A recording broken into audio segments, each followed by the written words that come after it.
Hello everyone. हम BEd वाले ना ऐसा सोचते हैं कि बीएड करके सबसे बड़ी गलती कर दी है।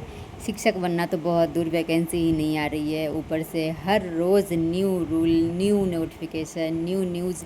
जितनी जितनी न्यूज़ सुनते हैं ना, सभी नए नए। और अभी तो फ़िलहाल जो आया है वो ये है कि अब हम लोग को 2 एग्ज़ाम देना पड़ेगा, जिसमें से एक प्री एग्ज़ाम रहेगा और एक मेंस रहेगा।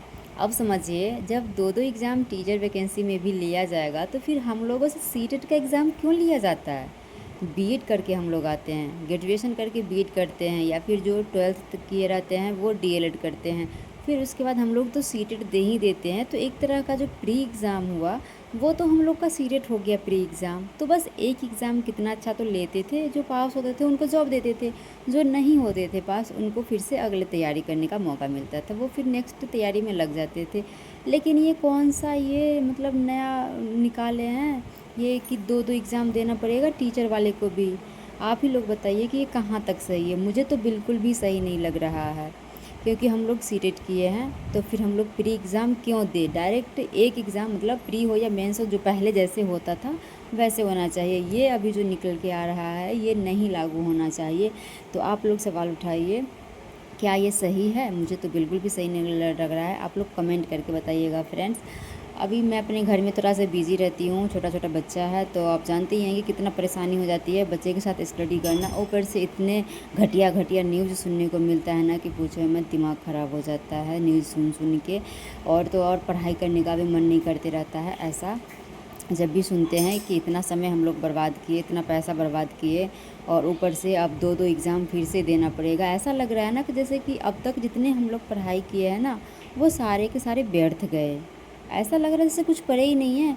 बिल्कुल एकदम नए लेवल से फिर से शुरुआत करना पड़ेगा। एक मेंस का अलग और मेंस का अलग और प्री का अलग। ऐसा लग रहा है ऐसे कि कुछ पढ़े ही नहीं है अब तक। एक तो इतने सालों से तैयारी करते आओ, वैकेंसी नहीं आएगी, और जब लास्ट में लगेगा कि अब वैकेंसी आ जाएगी तो फिर वो मतलब कुछ अलग ही चोचले सुनने को मिल जाते हैं। अभी डेट अनाउंस हो चुका था कि एग्ज़ाम होगा, तो हम लोग पूरा कंफर्म में थे कि चाहे जितनी भी लेट होगी लेकिन वैकेंसी तो आएगी ही, क्योंकि एग्ज़ाम डेट अनाउंस हो चुका है। लेकिन देखिए अब क्या देखने को मिला है। अब फिर से अब दूसरा यहाँ पर आप प्री का तैयारी करो, फिर उसके बाद मेंस का तैयारी करो। तो आप लोग की तैयारी कैसे चल रही है आप लोग बताइएगा फ्रेंड्स। तो हमारे यहाँ तो अभी थोड़ा सा बिजी शेड्यूल रहता है, बच्चे सब छोटे छोटे हैं। अभी मेरा दोनों बेटा स्कूल से आ गया है। सुबह में मैं इसे पपीते का और नारियल का पानी पिला के भेजती हूँ। थोड़ा सा तबीयत अभी ख़राब चल रहा है गर्मी के मौसम में, तभी स्कूल से आ गया है दोनों बेटा, तो मैं दोनों को दे रही हूँ गन्ने का जूस। उधर से हस्बैंड आते हैं लंच में तो लेते आते हैं सबके लिए, और फिर उसके बाद मैं आ जाती हूँ शाम में थोड़ा सा कपड़ा सिलने के लिए।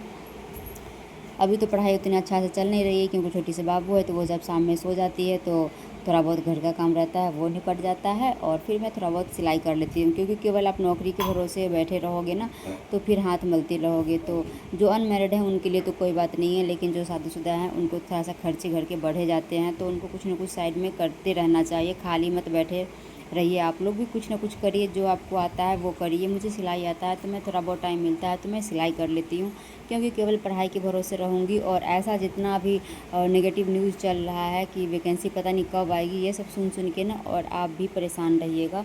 और अगर साइड से आपका कोई इनकम आते रहेगा तो उतना टेंशन नहीं रहेगा। इसलिए साइड से आप लोग जो भी आपके पास हुनर है, आप ट्यूशन पढ़ाइए या आप जॉब करिए या कुछ भी करिए, आपके पास जो है जो आता है वो करिए, लेकिन साइड से ज़रूर करिए इनकम के लिए। खाली बैठ के पढ़ाई मत करिए, नहीं तो फिर आपका दिमाग ही ख़राब होगा। आप लोग प्यारा से कमेंट करके बताइएगा, और फिर मैं चलती हूँ आप लोगों से, फिर मिलती हूँ मैं आप लोगों से नेक्स्ट ब्लॉग में। आज के लिए इतना ही।